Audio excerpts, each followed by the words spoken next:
Hoekom het ek vyande gemaak? Want tannie Martie het my gebrand. Sy het my sleg gesê. Sy het my stiefma geweet, ja maar lank nie meer nie, want ek voel 'n veer vir haar. Want sy is 'n probleem en ek is 'n probleem.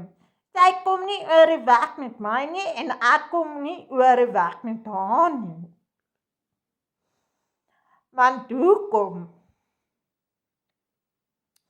Ek wil hê hulle moet die video kyk. Ek wil die mense weer terugkry wat my seer gemaak het. Binne in my hart huil ek amper elke dag. En dinge pla my te veel. Ek weet nie hoe om oor al hierdie dinge te kom nie. Ek weet nie meer nie. Dit is 'n probleem en dit is jare se storie. My pa voel 'n veer vir my.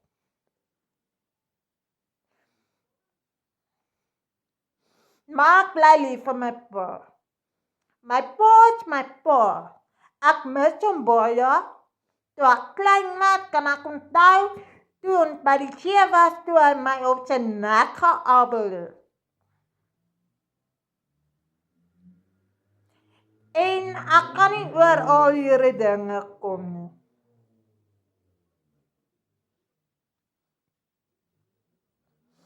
As my pa die dag dood is, dan is dit tannie Martie se probleem en tannie Martie se skuld. Want dit gaan haar skuld wees.